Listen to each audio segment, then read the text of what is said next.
요한복음 11장 28절 이 말을 하고 돌아가서 가만히 그 자매 마리아를 불러 말하되 선생님이 오셔서 너를 부르신다 하니 마리아가 이 말을 듣고 급히 일어나 예수께 나아가매 예수는 아직 마을로 들어오지 아니하시고 마르다가 맞이했던 곳에 그대로 계시더라. 마리아와 함께 집에 있어 위로하던 유대인들은 그가 급히 일어나 나가는 것을 보고 곡하러 무덤에 가는 줄로 생각하고 따라갔더니 마리아가 예수 계신 곳에 가서 배웠고 그 발 아래 엎드려 이르되 주께서 여기 계셨더라면 내 오라버니가 죽지 아니하였겠나이다 하더라. 예수께서 그가 우는 것과 또 함께 온 유대인들이 우는 것을 보시고 심령의 비통히 여기시고 불쌍히 여기사 이르시되 그를 어디 두었느냐 이르되 주여 와서 보옵소서 하니 예수께서 눈물을 흘리시더라. 우리 일단 37절까지만 보시겠습니다. 이에 유대인들이 말하되 보라 그를 얼마나 사랑하셨는가 하며 그중 어떤 이는 말하되 맹인의 눈을 뜨게 한 이 사람이 그 사람은 죽지 않게 할 수 없었더냐 하더라. 우리 지난 시간에는 상당히 긴 시간 1절로부터 27절까지 내용입니다. 객관적인 그런 사실이었었는데 지금 왜 요한은 예수님의 행적을 설명을 하면서 죽은 마리아의 오라버니 나사로를 죽은 가운데 일부러 시간을 기다리셨다가 그리고 죽은 뒤에 나타나셔가지고 이런 일을 다 하시는가. 그러니까 본문에서 밝히셨어요. 그 나사로의 그 병이 바로 하나님의 영광을 위함이다. 이렇게 설명을 했기 때문에 하나님의 영광을 드러내시기 위한 사역이에요. 우리 이스라엘 백성들이 예수님 오셨을 때 살아갔던 그 문화는 일단 정치적으로 해가지고는 로마 제국의 이제 수하에 정치적 통치 아래 있었던 그 상태죠. 그리고 종교적으로 해가지고는 이들이 율법주의, 우리 유대주의에 의해 가지고 율법주의가 만연한 이런 그 시대에 살고 있었기 때문에 예수님이 세상을 만드신 분이었고 태초로부터 계셨던 분인데도 불구하고 이분이 이 땅에 온 거를 이 율법주의자들, 종교 지도자들에 의해서 지도를 받는 모든 그 유대인들은 예수님을 알아보기 어려운 그런 그 상황에 있었어요. 그리고는 지금 오늘은 나사로가 죽음, 이 나사로의 죽음이라고 하는 어떻게 보면 인간 제일 궁극적인 그런 그 나중의 문제가 아닌가 싶습니다. 누구도 어떤 권세가 있어도 피할 수 없는 곳, 여기 죽음의 곳이에요. 그런데 이 죽음의 사건을 통해 가지고 하나님의 영광을 드러내시고 요한은 또 그 예수님의 그런 그 사역을 요한복음으로 기록을 해가지고 오늘날 우리에까지 들리게 하시는가. 이것이 이 죽음의 문제를 해결하기 위한 또는 해결해 주시는 또는 죽음에 대한 근본이 무엇인지 이걸 설명하는 문제예요. 이 세상에 이거보다 제일 중요한 것이 없죠. 이게 제일 궁극적으로 사람이 맞이하는 것인데 이걸 우리 주님께서 해결하다 해주신다는 거거든요. 그래도 그 예수님 뭐 별로 그렇습니까? 그저 세상에 돈 몇 푼 더 주는 게 낫지. 그 죽음이 대단한 거냐? 너나 할 거야 다 죽는 건데 이렇게 생각이 드신다고 한다면 아마 예수님 오셨을 때 유대인들이 이 죽음은 필연적이다 이렇게 생각을 했던 내용인데 이 죽음이라고 하는 것이 지금 이스라엘 백성들은 작게는 지금 이 로마 제국의 종으로 살고 있어요. 속국으로 살고 있는데 그 이야기는 다시 말해서 우리 아담이 하나님 앞에 이제 양대 언약을 받으시고 이 복과 나라를 이제 언약으로 받으시고 에덴 동산에 그들을 끌어들이셨어요. 이 에덴 동산에서 하나님께서 선과 악을 아는 과일나무 요걸 따먹지 마라. 따먹으면 너는 죽는다. 라고는 행위 언약을 주셨죠. 요 행위 언약을 인해 가지고 아담이 이 선악과를 따먹고는 에덴 동산에서 추방이 됐어요. 이걸 우리가 영적 죽음이라고 이렇게 이야기를 하는 겁니다. 영적 죽음. 아담이 에덴에서 내쫓겼을 때 너는 정령 죽어 라고 하는 그런 언약에 따라서 모든 사람들이 죽었음에도 불구하고 아이러니하게 죽음을 느끼지 못하는 죽음의 상태에 빠져져 있습니다. 이게 사망 권세, 이게 죄의 권세, 또는 우리 이 어둠의 권세, 그 다음에 사망의 권세, 이 아래 종이 되어진 거야. 이 아래 종으로 살아가게 되어진 모습이거든요.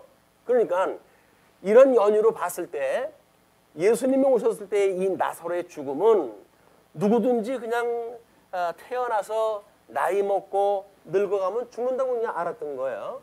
이것이 불교에서 가지고 있는 물음인지도 모릅니다. 사람이 왜 태어나서 또는 병들고 늙어가며 죽게 되어지는가? 이 인생의 문제거든요. 이 인생의 문제인데 우리는 성경에서 아주 이 죽음의 문제를 본질적인 걸로 설명이 되어진단 말이에요. 그래서 이 나사로의 죽음이라고 하는 그 이야기는 결국은 이 사망의 종로로 타고 있다고 하는 걸 지금 보여주는 겁니다. 너는 이 사망의 종로로 타고 있는 거야. 그런데 유대인들은 로마의 종로서를 하고 있으면서도 예수님이 너희들을 자유롭게 해줄 거야 라고 그랬더니 우리가 언제 종이 되었던가? 라고 이야기했다 해가지고 결코 자기는 종으로 산 적이 없다는 거야. 종으로 살면서도 종으로 사는 줄 모르는 이것이 요즘 아마 우리 어떤 종교적 문화의 문제이기도 합니다. 이런 어둠의 문화, 이 문화라고 하는 그것이 어둠의 사단의 권세가 지금 이걸 장악을 해가고 있는 거거든요. 그런데 문화에 우리는 최적화되어서 살면서도 불구하고 죄라고 하는 걸 전혀 느끼지를 못해요. 죄의식이 없어요, 우리는. 그렇기 때문에 유대인들만 우리가 언제 누구의 종이었었나? 라고 이야기하는 것처럼 우리가 지금 누구의 종인가? 라고 생각하는 거예요. 그런데 우리 신문이나 이런 뉴스의 그 일반적인 내용을 보게 되면 말할 수 없는 지금 그 흙탕 속에 지금 사람들이 살아가고 있는 거 아닙니까? 요즘은 사람들이 얼마나 우스운지 개도 사람을 물어가지고 죽이는 시대가 됐어요. 이게 아마 세상이 거의 끝나가는 시대가 아닌가 싶습니다. 이는 우리는 문화의 종이 되어져 가지고 그것이 하나님의 이 영광을 위해 가지고 지금 이게 선포가 되어지는 것이 나사로의 죽음의 사건인데 하나님의 영광을 모르는 모든 인생들은 문화를 우리가 어떻게 누릴 것인가에만 관심이 있어요. 이 세상에 주어진 환경, 이 환경에 우리가 어떻게 적응하고 또는 이걸 극대화해 가지고 다른 사람보다 좀 더 우월한 삶을 사는가 이거에 관심이 있지 내 본질이 무엇인가는 관심이 없단 말이에요. 심지어 기독교인들조차 예수 그리스도로 말미암아서 새로운 피조물이 됐어요.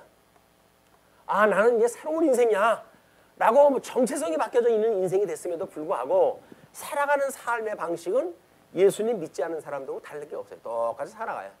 여전히 교회는 대형화를 꿈꾸고 있고 여기서 성공 지향적인 설교가 난무하고 이게 다 뭡니까? 세속적인 문화를 그대로 교회에서 흡수한 거예요. 그러니까 거기서 선포되어지는 메시지는 하나님의 영광을 위한 메시지가 아닙니다. 이건 인간 욕구를 촉구시켜주는 충당시켜주는 이런 메시지가 난무하고 있는 거예요. 그러니까 우리는 교회에 와가지고 하나님의 말씀을 듣고 내가 예배를 드렸으니 나는 하나님 앞에 오늘 신실한 종으로서 살아가게 되는 거지 라고 자기가 이야기를 하는데 누구의 말을 듣고 누구의 말씀을 듣고 또는 누구의 통치 아래에 있는지를 전혀 파악이 안 되는 거예요. 우리 로마서에서는 그렇게 이야기를 합니다. 너희들이 죄의 이런 그 법을 따르게 되면 죄의 종이 되어지는 거고 그 다음에 하나님의 법을 따르게 되면 하나님의 종이 되어지는 거야. 우리가 이제 우리 성도라고 하는 그 이야기는 결국 영과 그다음에 육으로 지음을 받았다고 그러지 않았어요? 근데 이거 두 개가 죽었던 우리 영이 살아났기 때문에 이걸 우리가 중생인이 되어졌다 이렇게 이야기를 했단 말이에요. 그러면 이게 중생인이 되어진 성도는 성령의 소욕과 육체의 소욕을 따를 수밖에 없어요. 그러나 이거는 죄의 권세 아래 우리가 순복할 수 있는 여기서 아주 길들여져 있던 우리들이기 때문에 성령에 우리가 거듭나고 중생이 되어져서 예수 그리스도와 연합되어졌다. 한 몸이 되어졌다. 이렇게 우리는 뭐 신앙적으로 고백을 했다 해요. 그러면서도 불구하고 우리들의 영이 과연 예수 그리스도의 통치 아래 있는가? 성령의 소욕, 이 성령의 소욕을 따라서 살아가는가에 대한 문제는 글쎄 옳시다예요. 여전히 우리는 이 육체의 소욕을 따라 가지고 뭐 육체의 소욕은 우리가 뭐 평생 길들여져 있는 것도 아닙니까? 이거는 뭐 연습이 필요가 없어요. 바로 우리는 어떤 상황에 돌입하게 되면 바로 튀어나오는 게 육체의 소욕이거든요. 성령의 소욕은 끊임없는 경건의 훈련이 되지 않으면 쉽게 우리가 성령의 이런 그 소욕을 따라서 하나님의 법을 순종하는 이런 성도의 삶을 살기가 어려운 이런 그 인간이 우리 중생인이란 말이에요. 그리고 워낙 이제 이 복음이 왜곡되어져 가지고 예수 그리스도를 믿음으로 우리가 거듭나고 중생이 되어졌고 그분께서 여전히 우리 하나님 우편에 앉아 계시면서 성령을 보내주셔서 우리로 하여금 이거를 온전케 해가신다고 하는 예수 그리스도를 우리가 바라보지 못하는 거예요. 천상에 계신 그리스도가 안 보이는 거예요. 왜? 워낙 우리가 우리 뭐 개들은 땅에 다닐 때 고개를 들고 다니는 게 없습니다. 꼭 고개를 숙이고 다녀요. 마찬가지로 우리 타락한 인간들은 땅에서 얻는 걸 목적으로 지향을 하며 살아간단 말이에요. 그런데 우리는 우리가 온전케 하시는 예수 그리스도를 바라보는 것은 우리 천상에 계신 그리스도를 바라보는 일이에요. 물론 뭐 보이지 않는 시각적으로 보이지 않는 예수님의 형상이지만 믿음의 눈으로 보게 되면 여전히 하나님 보좌 우편에서 이 하나님의 영광을 위해 가지고 보좌 우편에서 우리들을 위해서 중보기도도 하시고 우리의 이 온전케 하시는 구속 사역을 지금도 하고 계신 분이란 말이에요. 그걸 우리가 천상 사역이라고 이렇게 이야기했어요. 우리 이제 영원한 하나님 나라에서 하나님 보좌 우편에서 하시는 사역이다.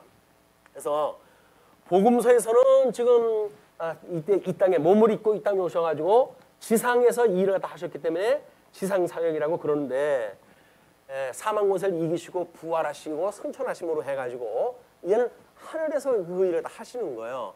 구약에서 언약되어진 모든 그의 의와 나라, 저 복과 나라에 대한 문제를 언약 자손이 직접 이 땅에 오셔가지고 당신의 형상을 삶은 성도들로 불러가지고 주님의 몸된 교회를 이루게 하시고 그리고 그 교회를 온전케 하시는 일이 주님께서 하신 일이란 말이야.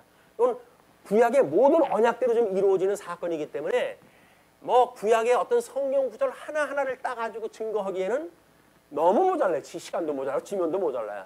오늘 구조적으로 이제 이거를 나름대로 우리 선민국가에 대한 문제를 우리 가나안 땅을 건너가 가지고 우리 다윗으로 인해 가지고 통일 왕국이 이루어짐으로 선민국가가 창건되어졌고 그러나 곧 분국이 되어졌단 말이에요. 심지어 이제 불순종을 갖다 해가지고 바벨론의 포로로 끝까지 끌려가게 되어지는데 그럼에도 불구하고 우리 주님께서 회복을 시켜주신다라고 하는 것이 모세 오경에서 언약되어졌던 내용이란 말이에요. 이 언약되어진 내용대로 이제 이렇게 우리 이스라엘 국가의 역사가 이렇게 흘러갔어요. 요거는 장차 우리 오실 예수 그리스도를 예표하는 역사적 이야기라고 그랬어요. 그 이야기가 뭐냐면 예수 그리스도의 탄생, 예수 그리스도의 고난, 예수 그리스도의 죽으심, 예수 그리스도의 부활 이것에 대한 거를 구약적 방식으로 해서 육적 역사 방식으로 해가지고 이거 우리가 다 설명을 다 한 거예요. 그래 하나님께서 이렇게 계시를 갖다 했는데도 불구하고 이 종교 율법주의자들, 이 유대인들은 이제 하나님이 너희들 이렇게 해가지고 내가 다 죽여. 그러나 너희들 나에게 돌아올 마음이 있는 자들 돌아오게 해가지고 나의 자녀가 되게 할 것이고 나는 그들의 아버지가 될 것이야 라고 이야기했음에도 불구하고 하나님이 우리의 불순종해가지고 우리를 다 망하게 하셨네. 그럼 우리 다 같이 잘 하나님 말씀을 잘 듣고 그리고 우리 하나님의 그 마음을 기쁘게 해드리자 라고 하는 것이 율법주의자들의 일이에요. 자기네들 어떤 행위를 통해 가지고 하나님의 이 진노를 멈출 수 있다고 보는 거예요. 근데 하나님께서는 아담 이후의 모든 인생들을 죄 가운데 가둔 거 아닙니까? 그래서 사망 권세 아래 있기 때문에 숨을 쉬고 살지만 하나님께서 보시기엔 전부 시체요. 우리 요즘 영화에 좀비 영화라고 있잖아요. 좀비 영화. 이 좀비들처럼 우리는 이렇게 사망의 권세에 죽은 사람으로 살아가는 거란 말이에요. 우리 예수님이 죽은 자는 죽은 자에게 맡기고 너는 나를 따르라. 이 제자를 부를 때 그런 이야기도 하시잖아요. 죽은 자는 죽은 자에게 맡기라는 거예요. 그럼 그 앞에서 말하는 죽은 자는 뭐고 뒤에서 말하는 죽은 자는 뭡니까? 앞에서 말하는 죽은 자는 정말 여기서 이 나사로의 죽음처럼 죽었던 사람이에요. 근데 그 사람을 맡게 되는 뒤에 죽은 자는 누구예요? 살아있으나 죽어있는 사람들. 그 사람들에 맡기고 너는 이게 나의 사역을 위해 나를 따르라. 그런 거 이야기란 말이에요. 이 나사로의 죽음도 마찬가지로 사망 권세 아래 죽어져 있는 인생들이 하나님의 뜻을 몰라가지고 뭔가 하나님의 말씀을 순종한다고 하는 걸로 해가지고 율법을 지키고 착하게 살자라고 해가지고 뭔가 하나님의 진노로부터 벗어난다고 생각이 드는 거죠. 옛날 동네 깡패들 중에 보게 되면 팔뚝에다가 착하게 살자 이렇게 쓴 게 있어요. 요즘 뭐 어떤 배우가 콘서트 이름으로 해가지고 착하게 살자라고 하는 걸로 콘서트를 갖다 열던데 그 착하게 살자의 특징은 전혀 우리 문법하고 맞지 않는 그런 그 용어로 써 있다는 거예요. 착하게 살자. 그렇게 하는데 착하게 살면 뭐 다른 사람들이 쟤는 깡패 아니야 이렇게 볼 거라고 생각을 기대를 하는지도 모르죠. 그러나 한 번 깡패는 영원한 깡패예요. 그거 뭐 가까이 올까봐 무섭고 술 먹을 때 그 사람 끼게 되면 슬며시 빠져나가는 것이 장땡이다 이런 생각이 들어가지고 사람들이 피하게끔 되어져 있어요. 아무리 여기다 착하게 살자 그러면 뭐래요? 신분이 이미 깡패인데. 그러니까 죽어져 있는 자는 죽어져 있기 때문에 죄의 종로로서 살 수밖에 없기 때문에 이 죄로부터 우리가 어떻게 영생을 얻는가? 우리 예수님은 지금 나사로의 사건을 통해 가지고 나는 곧 이 사망이 있었던 백성들한테 나는 생명이요 부활이다 이렇게 이야기했다 하셔요. 선언이 나는 생명이요 부활이다 이렇게 이야기를 해가지고 세속적인 모든 이런 어떤 생명에 대한 원리 이런 걸 갖다가 전부 바꿔버리시는 거예요. 너희들이 알고 있는 유대인들이 알고 있는 뭐 이 죄에 대한 거라고 한다면 의에 대한 문제가 되겠죠. 어둠이라고 한다면 빛에 대한 이야기겠죠. 사망에 대한 거라고 한다면 생명에 대한 이야기겠죠. 이것이 너희들을 생각하는 것마다 다 왜곡되어져 있어. 그런 왜곡되어져 있는 걸 가지고 율법을 지킨다고 그러니 너희들한테 배우는 모든 이 백성들이 지금 아픔을 겪고 있는 거야. 너희들은 나중에 이 진노를 피할 길이 없는 독사의 자식들이야 라고 지금 예수님께서 이야기를 하시는 거예요. 자, 그러면 나사로가 이제 이 죽음에 왔는데 우리 예수님이 끔찍이 사랑하는 자야. 그리고 뭐 그 마리아와 마르다도 삼남매가 살았었는데 예수님이 사랑하셨다고 이렇게 이제 앞에서 이야기를 했어요. 그런데 지금 이제 예수님이 마르다는 예수님을 만나고 주는 그리스도이고 살아계신 하나님이기 때문에 세상 종말에 나사로가 다시 산다고 하는 걸 내가 믿습니다. 그 이야기예요. 그러니까 이 구약적인 내용을 가지고 예수님한테 사랑을 받을 정도면 나름대로 복음을 들은 자겠죠. 복음을 들어가지고 세상 끝날에는 부활이 온다고 하는 것이 이스라엘 백성들의 이 논리예요. 이들이 말하는 이 회복은 이제 메시아가 와가지고 이 육종 나라를 다시 재생시킨다는 거죠.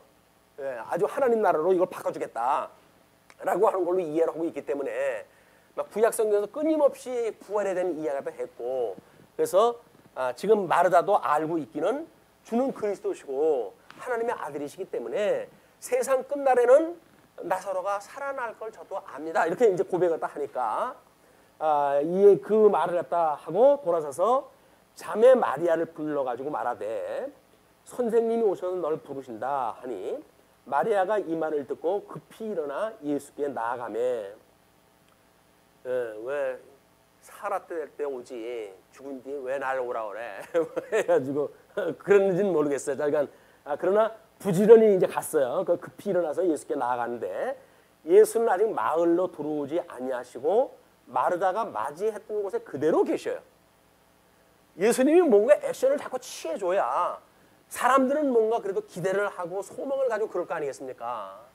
제일 어려운 것이 뭐냐면 폭풍 전야예요. 뭔가 징조가 심상치 않은데 뭔가 너무 조용한 거예요. 너무 조용한 거예요. 그리고 불길해요. 왠지 이 조용한 게 불길한 거야. 무슨 큰일이 일어날 것 같은데 이게 육감적으로. 근데 아무런 기미가 보이지 않을 때 사람들은 여기서 거의 미쳐 돌아가기 시작했다 합니다.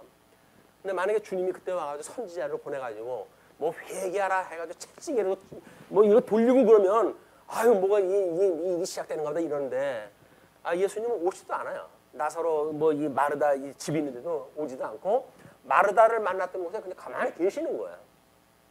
그럼 전제가 우리 하나님의 영광을 위했던 나사로의 죽음이고 우리 주님은 영광의 광채를 해가지고 이 땅에 오셨던 분이기 때문에 하나님의 영광을 아주 극대화시켜가지고 드러내실 것이 주님 역시 일이란 말이에요. 그러면 우리 이제 여기서 어떤 질문도 답을 얻을 수가 있어요. 왜 예수님은 지체하고 그러고 계셨나요? 그건 하나님의 영광을 위한 일입니다. 그게 어떤 걸로 구체적인 건 모르지만 본질적인 대답은 알아요. 우리 하나님의 영광을 위해 가지고 뭐 나사로가 죽어 이 병이 들었다고 하는데도 오지도 않으시고 또 죽었다는데 이제 마르다가 와가지고 뭐 그렇게 슬피하고 그랬는데도 불구하고 움직이지도 않고 그 자리에 있으면서 마리아를 부르셨단 말이에요. 그 이야기는 하나님의 영광을 뭔가 극대화해가지고 보여주시기 위한 예수님의 사역이에요, 그게. 근데 다른 사람들이 이제 함께 있던 사람들은 마리아와 함께 집에 있어 위로하던 유대인들은 그가 급히 일어나 나가는 것을 보고 곡하러 무덤에 가는 줄로 생각하고 따라가더니 여기에 수많은 사람들이 있습니다. 여러 가지 배역들이 있고 근데 다 각자 자기 생각들을 가지고 있어요. 마리아는 마리아대로 서운한 생각을 가지고 누워있다가 예수님이 부르니까 급히 일어나가지고 이제 갔고 그 마리아와 함께 있던 사람들은 마리아가 곡하러 가는가 보다 해가지고 또 자기네들 생각대로 해가지고 마리아를 따라가요. 그러니까 이 해 아래서 일어나는 모든 사람들의 생각은 자기 생각대로 사는 거예요. 자기 생각대로. 기준도 없고 뭐 모델도 없어요. 그냥 자기 그냥 느낌 오는 대로 살아가는 거니까. 근데 느낌 온다고 하는 것이 어떤 주권자가 없이 그렇게 되어지는가? 그것이 아니라 저 사망의 권세가 그렇게 움직이고 있단 말이야. 저 죄의 권세가 그렇게 죄의 역할을 다 하게끔 만들어 놓고 있단 말이에요. 어둠의 권세가 하나님에 대한 걸 전혀 모르게 만들어 놓고 있단 말이에요. 이런 독에 빠져져 있기 때문에 지금 이제 그 마리아를 따라가는데 마리아가 예수 계신 곳에 가서 배웠고 예수님이 있는 데까지 갔어요. 그 발 아래 엎드려 이르되 주께서 여기 계셨더라면 내 오라버니가 죽지 아니하였겠나이다. 제 일성이 주님 평안하신가요? 인사도 다 생략을 한 채 인사를 갖다 했는데 요한이 뺐는지는 모르겠지만 와가지고 예수님의 그 발 앞에 엎드려서 하는 이야기가 예수님이 우리가 얘가 병들었어요 라고 했을 때 와서 그 현장에 주님이 있었다고 한다면 죽지 않지 않았겠느냐라고 하는 자기 착각을 이야기를 해요. 그러니까 예수께서 그가 우는 것과 또 함께 온 유대인들이 우는 것을 보시고 심령의 비통이 여기시고 불쌍히 여기사. 자, 우리 예수님의 반응은 하나는 비통이 여기는 그런 그 일이었고 하나는 그런 그 일들을 불쌍히 여기는 그런 그 일이었어요. 자, 이 두 개는 하나님의 심판에 대한 그런 그 일을 작은 표시로 보여주는 내용이기도 해요. 왜냐하면 하나님은 하나님의 의로 이 땅에 오신 분이거든요. 그렇기 때문에 하나님의 이름을 거룩하게 하시려고 한다면 예수님이 심판을 갖다 해야 돼요. 복음을 받아들이는 자는 구원에 이르게 하고 복음을 받아들이지 않은 자는 멸망시키시는 것이 예수 그리스도의 사역이란 말이에요. 그런데 예수님은 지금 이 유대인들이 또는 마르다와 마리아가 나사로의 죽음을 가지고 애통해하니까 얘네들도 내가 사랑하는 아이들인데 지금 이것이 예수님이 그만큼 시간을 지체하고 그 근처로 가는 거를 조금 머무르고 라고 하는 거는 하나님의 영광을 극대화하기 위해서 그런데도 불구하고 마르다와 마리아가 그걸 모르는 거예요. 그걸 모르니까 그것이 어둠의 권세에 쌓여져 있으니까 그걸 모르죠. 다만 현실적으로 죽은 친족이 죽었다고 하는 그 죽음 앞에 아무것도 생각이 없는 거예요. 예수님이 그걸 가지고 불쌍히 여기시는 거예요. 불쌍히. 사랑하는 자의 자비성이에요. 자비성. 근데 그 자비성인데 그 비통하다라고 하는 그런 그 이야기는 나름대로 어둠의 권세가 이 사람들을 하나님의 뜻을 몰라가지고 불쌍하게 만들어 놓은 거 아니겠어요? 하나님은 비통하게 여긴다고 하는 그런 그 이야기는 어둠의 권세, 죄의 권세 이것에 대하여 너희들은 내가 꼭 죽이고 말 거야. 너희 심판하고 말 거야. 라고 하는 그런 뜻이 담겨져 있는 그런 그 심리적 상태를 이제 그려놨어요. 그러면서 이르시되 그를 어디에 두었느냐 이르되 주여 와서 보옵소서 하니 예수님이 그 장소 모를 리도 없으시겠죠. 그런데 굳이 이제 마르다와 마리아를 당신이 계신 곳에 그들을 불러가지고 그 다음에 어디냐? 그들이 인도를 갖다 하게끔 해요. 그 이야기는 이제는 예수님이 그런 거 하시는 일에 적극적으로 이 나사로의 일가 또는 나사로와 함께하는 동행하는 자들이 함께 그 일에 참여했다 해가지고 영광 드러나는 걸 내가 보여주겠다 그 이야기예요. 아니 하나님이 뚝딱 해가지고 나사로 살리면 그냥 그만이죠. 그러실 수가 왜 없으시겠어요? 근데 굳이 왜 이런 절차를 밟으시냔 말이에요. 이런 거를 우리가 이제 이 중생령을 살아가는 성도들의 오해가 뭐냐면 우리 영혼을 구원을 갖다 해주셨어요. 그러면 육체에 관한 이거는 아무런 상관이 없어요. 라고 말하는 뭐 우리 지금은 이제 그렇지 않다고 그러는데 이 구원파의 논리란 말이에요. 영적으로 구원을 받았기 때문에 더 이상은 우리의 죄가 우리를 어찌할 수가 없어. 라고 하는 그런 그 논리예요. 그래서 마치 예수를 믿는 사람들은 어떤 그런 윤리 문제가 전혀 배제되어진 것처럼 이해하다 하는데 이런 그 문제가 이런 논리로 나오는 거예요. 예수님이 우리를 갖다 구원시켰다고 한다면 아니 십자가에 돌아가셔가지고 믿자마자 우리가 구원받은 거 아닙니까 이제? 그럼 구원받았으면 육신도 한꺼번에 구원받게 했으면 얼마나 좋을까요? 그냥 예수님 믿자마자 그래 넌 합격, 넌 천국 이래서 천국으로 보내셨으면 얼마나 고통도 없고 슬픔도 없고 이런 가운데 우리가 하나님 나라 갔겠어요. 근데 왜 구원을 시켜놓고 아직도 이 구습에 젖어가지고 끊임없이 육체의 소유로 살아갈 수밖에 없는 나약한 우리 이 몸덩어리 속에다가 우리 영혼을 갖다 하나님께 주셨을까? 이 문제를 이런 문제를 통해 가지고 우리가 공부를 할 필요가 있어요. 이제는 주님께서 우리들로 하여금 우리들이 하는 일들 여기서 일어나는 우리의 덕성이라고 이렇게 이야기해요. 덕을 세우고 이렇게 이야기하죠. 그래서 이 믿음의 덕을 더하고 그 이야기는 믿는다고 하는 자는 행위가 있어야 된다 그런 그 이야기 아니겠어요? 그러니까 이 덕을 세우는 그런 그 일을 통해 가지고 주님이 영광을 위해서 이 일을 하시는구나라고 하는 걸 우리들로 하여금 스스로 깨닫게 하시는 사역이란 말이에요. 우리 몸에 있는 것이 얼마나 다행인지 모릅니다. 몸에 있지 않는다고 한다면 우리는 기계적인 구원에 대해서밖에는 인식을 못할 거예요. 그러나 여전히 이 연약한 육체 속에 우리를 남겨두셨기 때문에 끊임없이 여기서 우리 주님 우리가 우리에게 죄진 자를 사하여 준 것처럼 우리 죄를 사하여 주시고 우리를 시험에 들게 하지 마시고 우리를 악에서 건져주세요 라고 하는 끊임없는 기도 가운데 우리가 온전해져 가는 것을 직접 목도하면서 이 길을 간단 말이에요.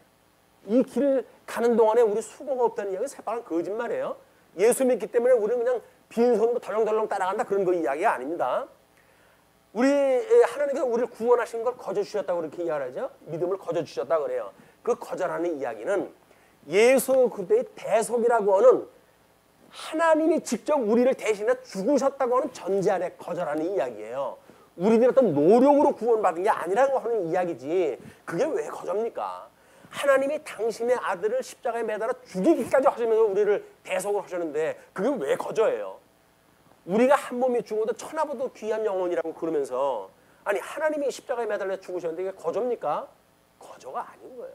온 우주 만물을 다 할 만큼 우리 하나님께서는 우리를 그만큼 사랑하셨다고 하는 이야기인데 거저받았다고 하니까는 이 구원이 이 사람들처럼 싸구려 구원에 우리가 노출돼가지고 구원이 전부 싸구려로 돼버린 거 많은 거예요. 아, 난 구원받았어. 그래가지고 지 하고 싶은 대로 살면서 자기 구원받았다는 이야기예요. 거기 싸구려 복음이에요. 싸구려 복음. 예수 그리스도로 말미암아 구원받았다고 했을 때 우리가 이런 그 나사로 죽었던 주변에 있던 사람들을 주님께서 어떻게 일일이 쓰시면서 하나님의 영광을 보여주시는지 그 내용을 여기 확인을 갖다 해봅니다. 자, 그러면서 이제 그 예수께서 눈물을 흘리시더라. 예수님이 눈물을 흘리다는 이야기는 불쌍히 여기셔가지고 진리라고 하는 그 이야기는 여기 자비성도 포함되어져 있고 또는 뭐 공의도 포함되어져 있는 그런 거기 때문에 예수님이 하나님이신데 뭐 그 일 가지고 슬퍼하셔? 하나님의 영광인데 왜 슬퍼하셔? 그렇게 이야기를 하는데 우리 로마서에 보게 되면 그러죠. 우는 자와 함께 울라. 우는 자와 함께 울라 그 이야기예요. 나는 구원받았기 때문에 다른 사람이 굶어 죽든지 나하고 상관이 없어 라고 하는 사람들은 예수 믿는 게 아니에요. 예수 믿는다는 이야기는 공감성이 있어야 되는 거예요. 이 믿는 사람들끼리 예수님의 마음을 닮아가는 사람들인데 어떻게 예수님을 믿는 사람이 아파하는데도 불구하고 내 일 아니야 라고 할 수가 있겠느냐고요. 그거는 이런 구조적인 걸 이해 못했을 때 나타나는 아주 나쁜 그런 그 이해입니다. 그런데 예수님께서 눈물을 흘리셨어요. 그리고 이에 유대인들이 말하되 보라 그를 얼마나 사랑하셨는가 하며 그 우는 모습을 보고 그래 예수님을 사랑하신다고 하는 것을 그들이 이야기했다 해요. 그중 어떤 일은 말하되 사랑한다고 그랬으니까 어떤 일은 말하되 맹인의 눈을 뜨게 한 이 사람이 그 사람을 죽지 않게 할 수 없었더냐 하더라. 이 질문은 우리가 수토게 오고 살죠. 어디서부터 시작을 했다 그죠? 아니 하나님이 에덴 동산에서 선악과를 따먹지 못하게 하면 되지. 왜 따먹었다고 해가지고 우리를 내쫓아가지고 이 고생을 시키셔? 이게 우리들한테 근본적인 질문이에요. 아니 하나님이 다 하실 수 있다고 한다면 그러면 여기서 따먹기 전에 이놈라고 하든지 그럼 우리 정신 번쩍 차리고 안 따먹었을 거 아니겠어요? 그러면 사망 권세 우리가 종로서 안 할 터인데 주님께서 가만히 계시다가 그리고 다 따먹어가지고 벌거벗은 게 부끄러워가지고 나무 밑에 숨으니까 아담아가 부르신단 말이에요. 아니 왜 그때 부르셔? 진작 불러가지고 그렇게 하시지. 그때 부르실 거라면 진작 죽지 않게끔 하시지. 왜 따먹게 해놓고 그 다음에 부르시는 이유가 뭐야? 라고 하는 질문을 그러니까 원천적인 질문을 가지고 있어요. 그에 대한 대답을 온전히 우리가 들은 적이 없었지만 그러나 지금 이 이론은 똑같은 일이에요. 아니 능력 있고 장인도 눈을 뜨고 했다며. 그러면 아프다고 했을 때 와서 고쳐주지. 왜 죽게 했다? 라고 하는 이야기예요. 비아냥거리는 거라면 비아냥거리는 거. 예수님의 사역에 대해서 비아냥거리는 거. 이 비아냥거리는 것이 있으면 있을수록 다른 사람들의 문제의식이 싹이 나요. 그럴 거 아니에요. 그래?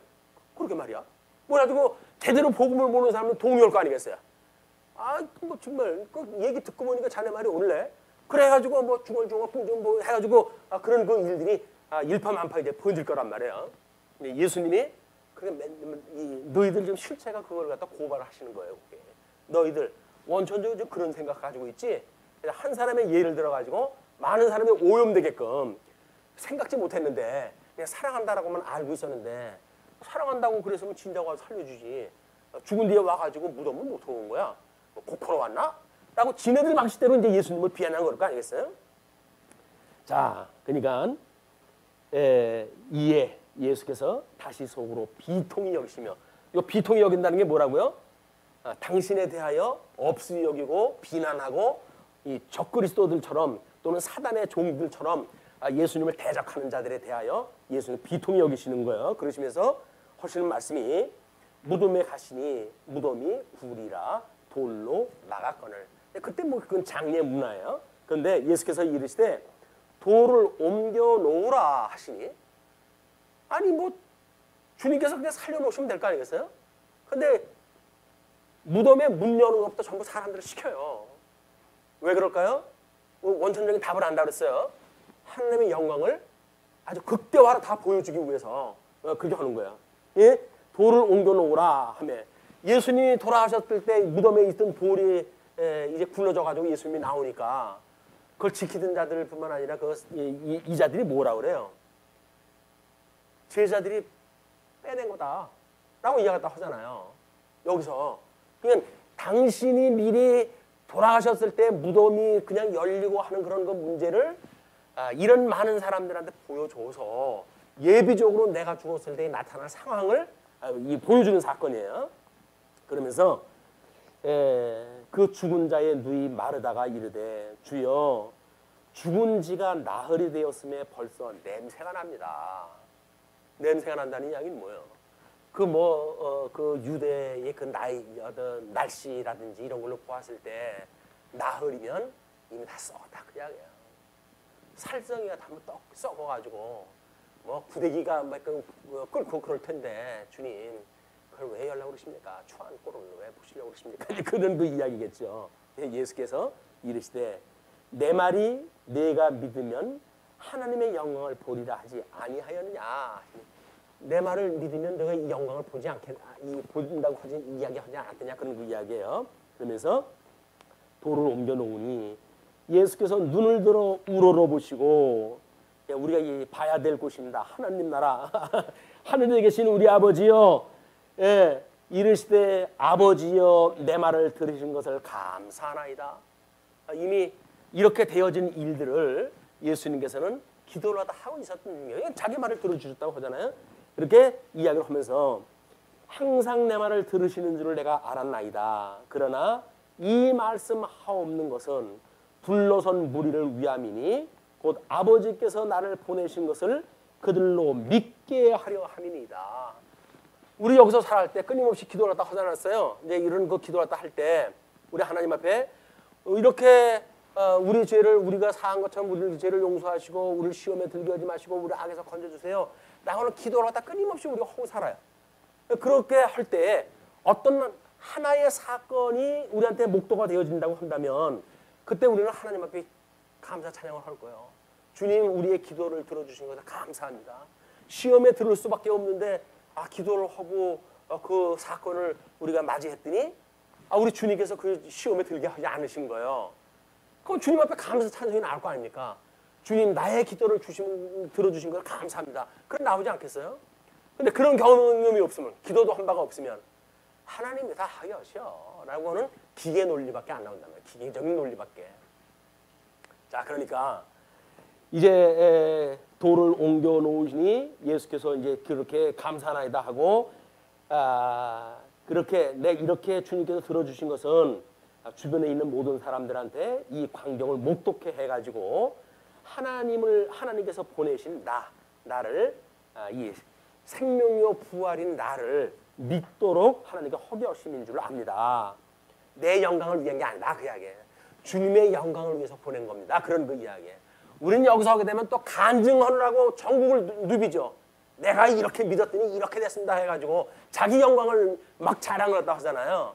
예수님은 자기 자랑을 하는 게 아니에요. 지금 하나님께서 보낸 자 나를 믿게 하기 위해서 그렇습니다. 그런 그 이야기이기 때문에 우리가 어떤 은혜로 받은 그런 그 일들은 자랑하는 게 아니야. 하나님의 영광을 우리가 노래를 갖다 해야지. 그러면서 이 말씀을 하시고 큰 소리로 나사로야 나오라 부르시니 나사로는 그때 일반 사람들이 이해하기는 이미 전부 이제 배옷으로 입고 그리고 장사가 지낸 바가 되어져 가지고 이미 썩어가지고 냄새가 난다고 할 정도의 그냥 일반 상식적 수준의 그런 거란 말이에요. 근데 예수님은 그걸 개의치 않습니다. 그러시면서 나사로야 나오라 불러요. 그러니까 죽은 나사로가 그런 음성을 들을 수가 있을까요? 지금 나사로는 무덤 속에 죽어져 있는 거 아니에요? 근데 예수님이 나오라! 라고 이야기를 했다고 해가지고 죽은 나사로가 그걸 갖다 들을 수가 있을까요? 이게 우리가 영적 세계를 봐야 될 일이란 말이에요. 그죠? 우리가 이런 육체가 가지고 있는 기능에 머물러져 있어가지고 예수님 믿는 걸 그 수준으로 이해를 하게 되면 신령한 세계가 하나도 안 보여요. 우리가 하나님 앞에 기도하면서도 그냥 기도하라고 그러니까 했지. 막 들어주겠어? 라고 하는 것이 보통 기독인들이 가지고 있는 기도가 아니에요. 그죠? 기도관이라고 하는 것이 내가 기도하는 거는 하나님의 뜻을 구했으니까 꼭 들어주실 거야. 이렇게 믿는 사람들이 없다고요. 그러니까 기후제를 드릴 때에도 다른 사람들이 기후제 드리러 전복할 때 어린아이가 뒤에서 지새하니까 뭐냐 빨리 나오질 않고 기후제 드리러 간다면요. 그런데 우산 가지고 가야죠. 어린애는 우산을 들고 기후제를 드리러 간 거예요. 왜? 기후제를 드리면은 하나님께서 비를 내려주신다고 믿고 그걸 갖다 드릴 거 아니겠어요. 근데 어린아이만 우산을 들고 따라가더라는 거야. 어른들은 쓸데없는 짓 한다고 빨리 오지 않고. 이게 우리가 보통 생각하는 신앙생활이에요. 하나님이 우리를 통치하시는 저 신령한 세계의 영역, 천상계의 그런 그 세계가 무엇인지를 모르게 되면 그 나라에 대한 소망이 없어요. 새로운 피조물이라고 했던 어떤 정체성, 아, 우리는 새로운 영생을 얻은 자야 라고 하는 정체성을 우리가 가지지 않기 때문에 이 땅에서 세속주의적인 문화에 그냥 우리는 빠져버리고 마는 거예요. 그래서 여기서 뭔가 좋다라고 한다면 나도 그거 가지면 좋겠다라는 생각을 한단 말이야. 그게 하나님이 좋아하시든 싫어하든 상관없어요. 나만 좋으면 됐지 무슨 하나님 뭔 상관입니까? 그래서 하나님을 예배한다고 그러니까 우리는 우리 말의 모순도 모르고 이제 그런 그 이야기를 한단 말이에요. 자, 그러면서 우리 그 나오라고 이제 부르시니 죽은 자가 수족을 배로 동인 채로 나오는데 그 얼굴은 수건에 쌓였더라. 장했던 그런 그 모습대로 이제 나왔어요. 그러니까 예수께서 이르시되 풀어 놓아 다니게 하라 하시니라. 자, 우리는 구원의 서정을 이야기할 적에 우리 하나님께서 이제 우리를 부르시잖아요. 그 부르면 하나님이 우리를 불렀어요. 그럼 죽어져 있던 우리들이 소명을 듣고 우리 스스로가 일어날까요? 그게 아닌 거예요. 우리 주님께서 우리를 중생케 해서 거듭나고 중생케 해가지고 이 소명의 답을 갖다 하게끔 되어져 있는 거예요. 우리 교리적인 논리도 그렇단 말이에요. 하나님이 지금 예수님이 나사로에 나오라라고 했던 그 이야기는 말씀으로 해서는 나오라고 했지만 생명의 주인이신 주님께서 나사로에게 생명을 불어 넣으신 거예요. 근데 이 생명은 안 보이잖아요. 생명이 안 보이니까는 뻥이다 그러는 거죠. 구원을 받긴 뭔 구원을 받아. 영생을 얻긴 무슨 영생을 얻어. 그래가지고 그 회자하는 이야기들이 말도 못합니다. 배를 타고 그 갔는데 어떤 사람은 뭐 철학을 이야기하면서 뭐 철학을 모르고 세상을 사는 건 사나 마나 되는 둥. 어떤 또 뭐 신부님은 예수를 갖다 믿지 않으면 그건 죽은 거라고 이제 이야기를 하고 이제 그러니까 뭐 사공이 그래야 되는 거 아니에요. 당신들은 수용할 줄 압니까? 그랬더니 모른다고 다 그러더래. 그럼 당신들은 끝났어. 자기가 배 엎어버리면 다 죽는 거 아니겠어요? 그러니까 이 육체의 죽음 이상의 세계를 모르는 뱃사공의 이야기를 그렇게 한 거예요. 이제 그게 얼마나 이게 우스갯거리가 되겠어요. 예수님 믿는다 그러는데 이 죽음 앞에 우리가 벌벌 떤다고 그러면 아니 너 영생 얻었다며 그걸 가지고 뭘 걱정을 하냐. 영생을 얻었는데 그럴 거 아니겠어요. 누가 놀린다고요? 이 사단의 자식들이 우리를 놀린다니까요. 그 담대한 이유가 있어야 되는 거예요. 우리가 아니 내가 죽는다고 육체에 죽는다고 해가지고 내 영이 죽는 거 아니야. 나는 이제 영생을 얻었어. 그러므로 내가 육신의 장마 벗어버리게 되면 하나님 나라의 백성이 되어져가지고 천국에서 영원문토록 우리 하나님 찬양하고 살 거야. 라고는 우리 이런 자긍심을 가지고 세상에서 싸워야 세상 이 정말 이 하수들 이 잡것들이 감히 우리를 갖다가 비아냥거리를 못한단 말이에요. 근데 이 세상의 쓰레기 같은 것들이 우리를 갖다 우습게 여기는 거 아닙니까? 예수 믿는 사람들을. 자존심 상하지 않으십니까? 예수님의 우리 자녀로 해가지고 하나님의 자녀로 해서 우리가 그 인간 쓰레기들한테 비아냥거리고 그러는 게 너무 비참하지 않으십니까? 우리 비통이 여겨야 돼요. 비통이. 사탄아 물러가라 해가지고 비통이 여겨야 되는데 그렇게 말해요. 내 꼴이 뭔지 나 좀 한편 도와주십시오. 나 좀 사합시다. 라고 하는 그런 그 이야기는 영생 얻은 자의 자세가 아니다. 마리아에게 와서 예수께서 하신 일을 본 많은 유대인들이 그를 믿었으나 현장에서 목도는 사람들은 봤겠죠. 이걸 봤어요. 믿지 않을 수가 있을까요? 지네들이 다 무덤 문도 다 열어놓고 그 나오라고 하고 나온 거 수고도 다 풀어주고 지네들이 다 했어요. 근데 그걸 갖다 믿지 않을 수가 있나요?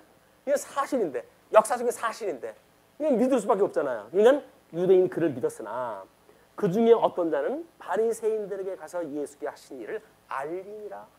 말 고발을 갖다 해버린 거야. 큰일 났다. 너희들 그 예수님 죽이려고 그랬었는데 야 죽었던 나사로를 갖다 살렸어. 너희들 가지고는 실력 가지고는 안 된다 이제. 고발을 갖다 했어요. 그러니까 이제 6월절이 가까우기 때문에 예수님을 죽여야 될 이유가 충분히 이게 아주 농숙하게 되어진 거야. 자, 45절서부터 53절 보게 되면 기적의 결과와 대음모가 이제 시작이 되어집니다. 마리아에게 와서 예수께서 하신 일을 본 많은 유대인들이 그를 믿었으나 47절 이에 대제사장들과 바리새인들이 공회를 모으고 이 율법주의 이제 사내들인이라고 그랬죠. 이 사내들은 종교 지도자들의 모임이에요. 사내들인이라고 공회를 소집을 갖다 해가지고는 거기에 이 사람이 많은 표적을 행하니 우리가 어떻게 하겠느냐. 죽이려고 했었는데 이제는 이거 우리 뭐 변명도 할 수 없을 만한 이런 그 징조가 생기니 어떻게 하면 좋겠느냐. 의논을 다 하니까 만일 그를 이대로 두면 모든 사람이 그를 믿을 것이요. 그리고 로마인들이 와서 우리 땅과 민족을 빼앗아 가리라 하니. 왜? 이때 부활되어지고 이렇게 되었을 때 이 선민국가가 회복이 되어졌을 때 그 다음에 궁극적으로 뭐 마케비아에 의해 가지고 이제 하스몬 왕국까지 통일 왕국이 되어지거든요. 이 통일 왕국이 이뤘을 때 로마 제국이 등장하다 했단 말이에요. 그래서 뭔가 신앙의 자유를 가지고 있고 이런 것들을 못 봐주죠.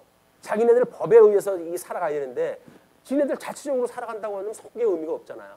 이것이 이 사람들이 염려를 갖다 하는 거예요. 그러면서 이제 로마인들이 와서 우리 땅과 민족을 빼앗아 가리라 하니 빼앗길 땅이 있나요? 로마 제국의 속국이었었는데 빼앗길 땅도 없어요. 그냥 임대하여 사는 거지. 근데 그게 지네 땅인 줄 알고 그렇게 이야기다 하는 거예요. 우리 어저께도 이제 그런 이야기를 했잖아요. 요시야 임금 때에 유월절을 지킬 때 12지파를 다 모아가지고 유월절을 지켰다. 그 이야기는 남쪽 그 유다가 망하기 전에 북쪽 이스라엘은 이미 오래전에 망그러졌잖아요. 이제 아수르에 의해서 포로로 끌려갔고 백성들은 전부 혼혈족이 돼버렸고 이렇게 되어졌지만 요시야가 그 10지파 흩어져 있는 10지파를 모아가지고 유월절을 지킨단 말이야. 그 이야기는 뭐예요? 이미 여기서는 남쪽 유다가 어떤 주인공처럼 유수로 되어져 있지만 거기에 백성들은 언약자손 12지파가 다 모인 거예요. 그런데 이 사람들의 그 북쪽 이스라엘 사람들은 아수르 사람들이 전쟁을 일으켜가지고 승리했을 때도 배려하지 않을 만큼 별 볼일 없는 사람들이에요. 그냥 거기다 그냥 둔 거예요. 그리고 뭐 다른 이제 외국에 있는 사람들 보내가지고 혼혈족을 만들었단 말이에요.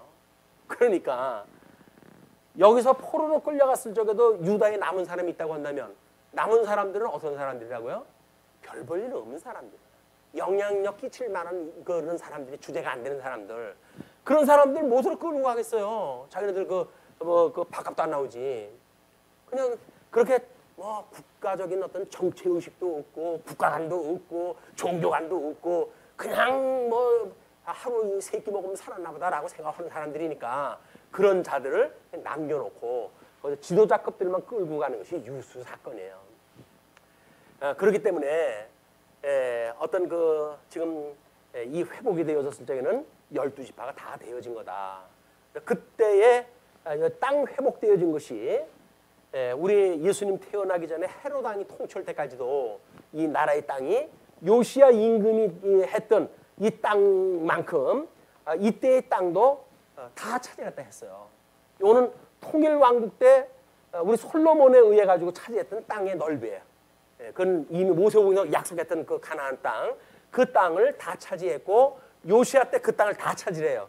그리고 포로로 끌려갔다가 회복이 되어져가지고 그 땅을 다 차지해요. 그냥 그 이야기는 모형적으로 하나님께서 이 나라 언약을 갖다 했을 때 생육하고 번성하라, 땅에 충만하라, 정복하라. 그 땅을 정복하라고 했으니까 그 땅을 정복하라고 했던 그 이야기가 실제적으로 역사적으로 이루어졌고 이스라엘의 그 역사는 우리 예수님에 의해 가지고 이제 이 되어질 거를 모형적으로 역사적으로 보여줬잖아요. 근데 예수님이 마태복음에서 예수님이 태어날 때 이름을 뭐라고 그래요? 뭐라고 지라고 그래요? 이름을 예수라 하라. 이는 자기 백성을 저희 죄에서 구원할 자이심이라 하리라. 이렇게 이야기했잖아요. 그 이야기는 뭡니까? 지금 여호수아를 필두로 해가지고 가나안 땅을 들어가게 해요. 여호수아. 이 여호수아가 헬라어로 해가지고 예수의 예수. 이거는 여호수아를 통해 가지고 이스라엘 이 나라의 땅을 차지하는 것처럼 예수님을 통해서 이제 새로운 하나님의 나라의 땅을 차지하게끔 하시는 거예요. 영적 그 전도의 땅을. 그래서 사도행전 1장 8절에 성령이 오시게 되면 너희가 권능을 얻고 예루살렘과 온 유대와 사마리아와 땅끝까지 나의 이르러 증인이 되리라 이야기를 한 거예요.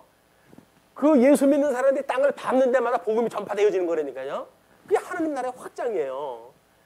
이걸 또 오해를 하게 되면 남의 개인이 절간을 갖다 무슨 뭐 탑돌이를 한다나 어쩐다나 해가지고 그걸 돌고 그래가지고 망신을 당하고 그러지 않습니까? 예수님이 오셨던 이 신약 시대 때는 그렇게 탑돌이식으로 해야 남의 집 돌고 그러는 거 아니에요. 도둑놈 심보지 왜 남의 집을 갖다 돌고 저한테 주세요라고 그래요. 예수님이 신령한 세계의 하나님 나라가 어떻게 확장되어지는 걸 이야기를 하는 겁니다. 복음을 오해하면 지금도 그런 무리들이 있을 수밖에 없어요. 성경을 몰라서 그런 그 사람들은 그럽니다. 자, 그러니까 이제 그 중에 한 사람, 그 해의 대제사장인 가야바가, 아주 가야바는 예수님을 죽이려고 계획했던 사람이고, 그러나 그 해의 대제사장이에요. 그러니까 이스라엘에 이제 아직도 역사적으로 성취가 되어지는 겁니다. 그 대제사장에 의해 가지고 예언을 하게 하셔요. 그 예언이 뭐냐면 뭐라고 그러죠? 그 중에 대제사장 가야바가 그들에게 말하되 너희가 아무것도 알지 못하는도다. 너희는 뭔 생각을 하냐? 아무것도 모르는구나. 그런 이야기예요. 한 사람이 백성을 위하여 죽어서 온 민족이 망하지 않게 되는 것이 너희에게 유익한 줄을 생각하지 않은도다. 예수 그거 잡아 죽이면 우리나라가 이제 그 한 사람 때문에 안정하게 될 텐데 이거 다 우리한테 얼마나 유익한 일이냐. 근데 그걸 모르고 뭘 걱정들을 하냐? 그 이야기예요. 그래서 이제 급기야 예수 그리스도의 구체적인 살인 계획이 이제 세워지는 거예요. 왜? 가야바가 대제사장이기 때문에 선지 역할을 갖다 해야 돼요. 그런 그 일들을. 그래서 예수님 죽을 거를 솔직하게 이야기하게 하신 뒤에 51절 이 말은 스스로 함이 아니요 그 해의 대제사장이므로 예수께서 그 민족을 위하시고 또 그 민족만 위할 뿐 아니라 흩어진 하나님의 자녀를 모아 하나가 되게 하기 위하여 죽으실 것을 미리 말함이러라. 그러니까 요시야의 사건이나 이쪽에 뭐 하스몬 왕국 때의 그런 그 사건이나 이런 것들은 마찬가지로 예수님이 흩어져 있는 아담 이후에 모든 흩어져 있는 백성들을 모으기 위해서 했다고 하는 거를 성경 자체가 밝히고 있잖아요. 예? 지금 예수님 그 일을 다 하시는 거예요. 영적으로. 그냥 모아 하나가 되게 그렇게 할 일을 그가 이게 그 대제사장으로서 대표적으로 그 이야기를 다 했는데 그 대표적으로 했던 예언이 그대로 맞아떨어져요. 예수님은 급기야 십자가에 못 박아 죽게 되어지고 그러나 사망 권세를 이기시고 그리고 부활 승천하심으로 해서 새로운 하나님 나라가 도래하게 되어진다. 이날부터는 그들이 예수를 죽이려고 모의하니라. 이미 뭐 목적이 정해진 거 아니에요. 답장이 정해졌어요. 포사격 헐도록 이미 다 명령까지 발부가 되어 있는 거야. 네, 여차하면 쏘기만 하면 돼. 준비가 되어져 있는 거, 이 상태가. 그러니까 54절로부터 57절 6월절 임박하여서 에브라임에 유하게 됩니다. 그러므로 예수께서 다시 유대인 가운데 드러나게 다니지 아니하시고 거기를 떠나 빈들 가까운 곳인 에브라임이라는 동네에 가서 제자들과 함께 거기 머무르시느니라. 머무르실 정도가 되어진다고 한다면 이미 거기서 복음이 전파되어지고 있겠죠. 왜 예루살렘에 계셨던 예수님께서 6월절 돌아가시려고 한다면 거기 가까이 계셔가지고 돌아가셔야 되는데 에브라임 지역으로 가가지고 제자들과 함께 유하셨을까? 그게 역사적 성취라고 하는 이야기예요. 이런 역사적 해석이 떨어지질 않으면 예수님이 거기 갔다는 건 죽음 피해서 갔구나 라는 걸로 끝나고 말잖아요. 근데 그것이 아니라 요시야도 이제 이 포로로 끌려가기 전에 이걸 우리 예수님 죽으심이라고 그랬어요. 그냥 죽으시기 전에 요시야가 12이발을 갖다 불러 모아가지고 전부 세례를 갖다 줬던 것처럼 예수님도 그 북쪽 이스라엘의 장소, 근데 그 장소가 여기서는 지금 어디라고 그렇게 이야기를 했어요? 그들이 머물러져 있는 그곳을 에브라임이라고 했잖아요. 에브라임. 에브라임은 남쪽 유다와 북쪽 유다가 이제 분국대에 갈리잖아요. 분국대. 남쪽 유다와 북쪽 이스라엘에 갈리게 되어지는데 북쪽 이스라엘의 최남단, 그거는 이 남쪽 유다에 바로 인접되어져 있는 동네란 말이에요. 그래서 남쪽 유다와 북쪽 이스라엘을 동시에 예수님이 이제 합쳐놓는 일을 갖다 하시는 거다. 거기서 복음을 증거함으로 해가지고 물론 우리 뭐 이스라엘 백성들이 유대인들이 그렇게 꺼렸던 그 길을 갔던 것도 마찬가지 역사라고 이야기했다 했잖아요. 근데 이것도 죽으시기 전에 이 사건을 보여주는 사건이다. 그래서 유대인의 유월절이 가까움에 많은 사람이 자기를 성결하기 위하여 유월절 전에 시골에서 예루살렘으로 올라갔더니 예비로 해가지고 일찍 올라간 거예요. 그들이 예수를 찾으며 성전에 서서 서로 말하되 너희 생각에는 어떠하냐? 그가 명절에 오지 아니하겠느냐? 그때 유행어가 된 거야. 유행어가 그가 올까? 이제 그 전부들 관심사가 거기에 있는 거야. 뭐 요즘은 댓글 다는데 다 쓰면 누구 겁니까? 그걸 달아가지고 생뚱맞게 다른 이야기 다 하다가 끝에 다 쓰면 누구 겁니까? 라고 달아놓는 것이 유행이래요 지금. 이 사람들은 모여가지고 관심사가 그가 올까? 그 이야기야. 죽는다고 지금 그게 죽인다고 난리가 났었고 유대인들은 지금 뭐 구체적으로 그게 지금 이 계획이 되어져 있고 근데 그가 이 죽음 앞에서 나타날까? 이 사건을 목도하지 않은 많은 사람들이 그에 대해 의심을 가지고 있는 거야.